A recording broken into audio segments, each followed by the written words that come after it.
गया जिसकी उपमा ना हो, ऑप्शन ए उपमान, ऑप्शन बी उपमानहीन, ऑप्शन सी अनुपम, ऑप्शन डी उपमेय। तो सही उत्तर होगा ऑप्शन सी अनुपम। जिसकी उपमा ना हो उसे क्या कहते हैं? अनुपम कहा जाता है।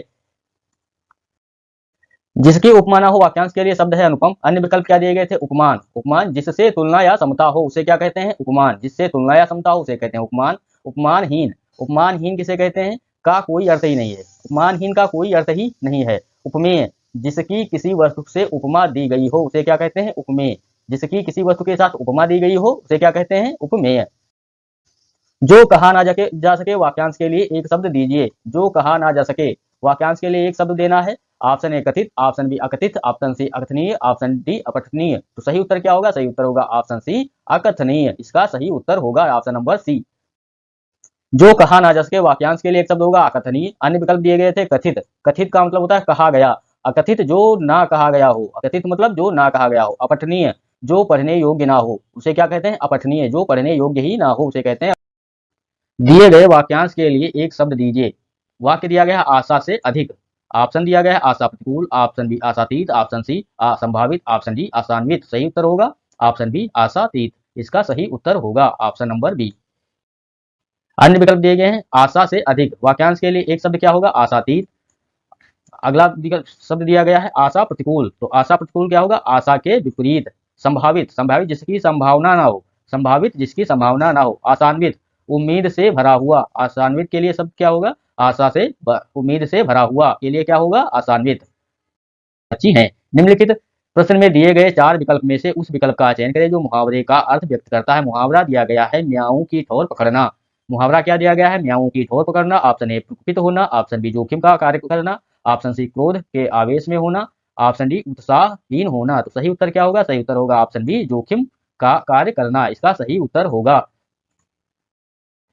दिए गए वाक्यांश के लिए एक शब्द दीजिए जिसका अपहरण हो सके। वाक्यांश दिया गया है जिसका अपहरण हो सके उसके लिए एक शब्द बताना है। क्या होगा? ऑप्शन ए अपहार्य, ऑप्शन बी अपरिहार्य, ऑप्शन सी अपशब्द, ऑप्शन डी अपहार्य। तो सही उत्तर होगा ऑप्शन ए अपहार्य। जिसका अपहरण हो सके उसे क्या कहते हैं? अपहार्य कहते हैं। जिसका अपहरण हो सके वाक्यांश के लिए एक शब्द होगा अपहार्य। अन्य विकल्प देंगे अपरिहार्य, अपरिहार्य जिसका परिहार ना हो सके उसे क्या कहते हैं? अपरिहार्य। जिसका परिहार ना हो सके उसे कहते हैं परिहार। दाहिने कंधे पर रखा हुआ उसे क्या कहते हैं? अपसभ्य। दाहिने कंधे पर रखा हुआ उसे कहते हैं अपसभ्य। हरण किया हुआ अपहारित उसे क्या कहते हैं? अपहारित। दिए गए वाक्यांश के लिए एक शब्द दीजिए। पहाड़ का निचला भाग। वाक्यांश क्या दिया गया है? पहाड़ का निचला भाग उसे क्या कहेंगे? ऑप्शन ए अधितक्या, ऑप्शन बी उपत्यका, ऑप्शन सी पहाड़ी, ऑप्शन डी औरस। तो सही उत्तर क्या होगा? ऑप्शन बी उपत्यका। इसको पहाड़ का निचला भाग को क्या कहेंगे? उपत्यका। अन्य विकल्प दिए गए हैं पहाड़ी, पहाड़ संबंधी औरस, विवाहित स्त्री से उत्पन्न जायज, विवाहित स्त्री से उत्पन्न या जायज। अधितक्या पहाड़ के ऊपर से समतल भूमि, गिरिप्रस्थ क्या होंगे? अधितक्या। दिए गए वाक्यांश के लिए एक सार्थक शब्द का चयन कीजिए जिसे सारी बातों का ज्ञान हो। ऑप्शन ए सर्वज्ञ, ऑप्शन बी विशेषज्ञ, ऑप्शन सी बहुज्ञ, ऑप्शन डी मर्मज्ञ। तो सही उत्तर क्या होगा? जिसे सारी बातों का ज्ञान हो उसके लिए सही उत्तर होगा ऑप्शन ए सर्वज्ञ। जिसे सारी बातों का ज्ञान हो, ऑप्शन नंबर ए सर्वज्ञ। अन्य विकल्प दिए गए हैं विशेषज्ञ, किसी विषय का विशेष ज्ञान रखने वाले को क्या कहा जाता है? विशेषज्ञ। बहुज्ञ बहुत अधिक जानने वाले को क्या कहते हैं? बहुज्ञ। मर्मज्ञ, मर्मज्ञ मतलब मर्म को समझने वाला उसे क्या कहते हैं? मर्मज्ञ। जिसके हाथ में बीड़ा है। वाक्यांश के लिए एक शब्द का चयन कीजिए जिसके हाथ में बीड़ा है उसके लिए वाक्यांश के लिए एक शब्द क्या होगा? Option A Saraswati, option B Chakrapani, option C Vajrapani, option D Vaishnavi. तो सभी को पता होगा जिसके हाथ में बीड़ा हो उसे क्या कहते हैं? Option A Saraswati. उसे क्या कहते हैं? Option A Saraswati. अन्य विकल्प चक्रपाणी, जिसके हाथ में चक्र हो उसे क्या कहते हैं? चक्रपाणी अर्थात विष्णु जी। वज्रपाणी कोई अर्थ नहीं है वज्रपाणी, ब्रजपाणी का।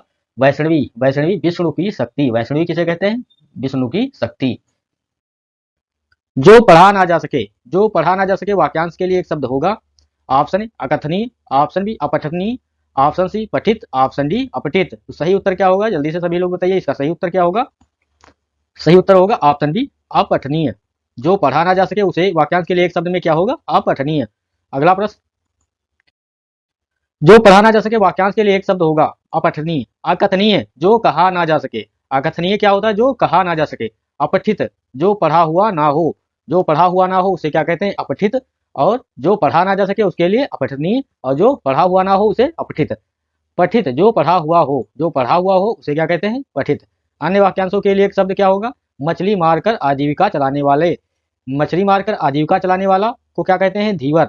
मछली मार के आजीविका चलाने वाले को क्या कहते हैं? धीवर। श्रेष्ठ गुणों से संपन्न सूरवीर नायक को क्या कहते हैं? धीरोदत्त। धीरोदत्त। सूरवीर किंतु क्रीड़ा प्रिय नाटक। सूरवीर किंतु क्रीड़ा प्रिय नाटक, इसे क्या कहते हैं? धीर ललित।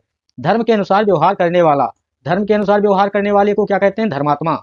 धर्म के अनुसार व्यवहार करने वाले को क्या कहा जाता है? धर्मात्मा। जिसकी जिसकी धर्म में निष्ठा हो उसे क्या कहते हैं? जिसकी धर्म में निष्ठा हो उसे क्या कहा जाता है? धर्मनिष्ठ। जिसकी धर्म में निष्ठा हो उसे कहा जाता है? धर्मनिष्ठ। उस विकल्प का चयन करें जो निम्न मुहावरे का सही अर्थ व्यक्त करता है। उस विकल्प का चयन करना है जो निम्न मुहावरे का सही अर्थ व्यक्त करता है। मुहावरा दिया गया है हथेली पर सरसों उगाना। ऑप्शन दिए गए हैं लड़ाई करना, ऑप्शन बी खेती करना, ऑप्शन सी भाग जाना, ऑप्शन डी असंभव काम को संभव करना। तो सही उत्तर क्या होगा? हथेली पर सरसों उगाना। उसके लिए सही होगा ऑप्शन डी, असंभव काम को संभव करना। ये आपका सही उत्तर होगा। अन्य विकल्प लड़ाई करना, लड़ाई करना, झगड़ा मोल लेना।